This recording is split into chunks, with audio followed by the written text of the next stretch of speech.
Life in the city was nothing but lovely for Bethany, the lovely sun shining down on the town's civilians, or how every human being, everyone knew about each and every bit of gossip. Today, I want to take you to Bennefride. It used to be a huge city, but it is gone to this day. It's in North Carolina, slightly small, you might miss it now. Please listen closely, young friends, to find out what happens next. Bethany was just 2 years old the day the Daunton Air 747 crashed outside her home. People from that were so sad, angry, and frightened. Some people didn't know what to do with their lives. They cried or just punched pillows, but that crash would be the day everything changed for the worse or for the better. Bethany and the airstrip, that is all anyone could ever think of. All Bethany could ever think of. But little did she know it would inevitably be the reason for her demise. And all the children you can see in this, they play a key part in what will happen. Fast forward 19 years. It is now a time in a person's life when they are old enough to drink. Bethany is 21, living with her best friend Elia, a mother of 36, and Bethany, somehow, a mother of 12. It sounds impossible, but in Bennefride, things never quite made sense. Their days were spent wrangling kids, ignoring the neighbors' complaints about children streaking through the woods not quite fully dressed.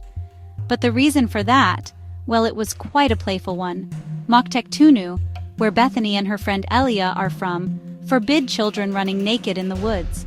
Bethany would laugh, rolling her eyes, never truly bothered.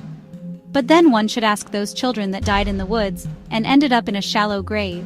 In Bennefride, life was becoming perfect. The town was perfect for raising kids, a local school, nice open woods, and everything you would think you would need. There was never a need to go to the big city Raleigh. But on the day of the unfortunate demise, the kids.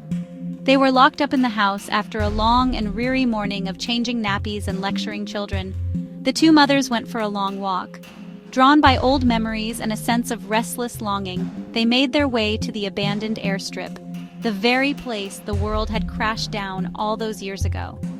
A thick fog rolled in as they reached the runway, swallowing the world in silence. The air was heavy and hot. One by one, they shed their clothes, sweat clinging to their skin, minds growing hazy. The kids, however, had begun to go about their strange ways when their parents weren't home there. Parents had been gone an unusual amount of time. Something shifted out there, something primal. As the fog closed in, rational thought faded. Hunger gnawed at their insides, and soon, their grip on sanity snapped. In the end, they turned on each other. They began to settle the hunger. They ate through one another's skin until blood was all that was there. They began to become cold and wondered if ever they could return home.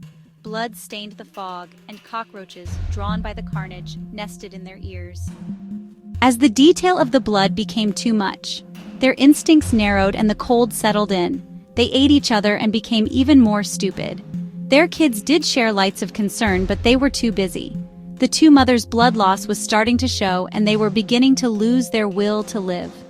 The two women died that day, their bodies lost to the wilds of Bennefride, their secrets buried beneath the runway's cracked concrete. But as with all tragedies, the ripples spread wider. Back at the house, the children grew restless. With no one to watch them, they tore through the rooms, found the beer stash, and descended into chaos.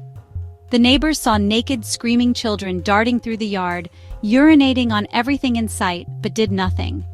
The children that could not care for themselves were diseased, and in every child's drunkenness, there was nowhere that anyone knew to go. For days, the madness grew, until one by one the children died, save for a single boy, Timothy. In the drunkenness, the disease spread like fungus, and every child like a snap of the fingers. Dead in days, this was just supposed to be a short walk. Why ever did it turn to this? Why? Pause. 15s. Just tell me why, please. I am begging you on my knees right now. Just tell me why Timothy fled with his own life, learning the traditions of the Moktektunides and how he would carry them out if he ever was to see his mother again. The city shriveled as years passed, and nothing more could stop what was to come. The drying of the air preserved Elia and Bethany, but for only Bethany's son to find. It became obvious that their bodies lived and someone could remember them. But who? But who? Years had passed, and they now had a family. Friends and a wife. They weren't just some 2-year-old. They now had an office job. It was Timothy who found them, at last. There he proclaimed, when the villagers saw the bodies they were filled with glee, for no more could they wonder why parents had left a household full of drunk toddlers and infants. In the old Moktektunu tradition, Timothy urinated on the graves, an act of mourning in his own culture. But please do be kind if you ever see him, don't be racist. That morning he had urinated on his mother, and so it was poetic for this occasion that day he went home with his family, finally closing the chapter in his life, the story of what had happened to his mother. That was a dark tale of Bennefride.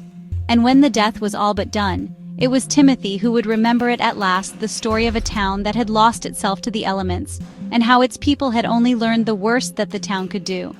If you ever pass through, please remember this story. Please remember to like and subscribe. Oh, and if available, do consider leaving a comment. If you would like to share a story, since I got writer's block writing this one, if commenting is available, then do it.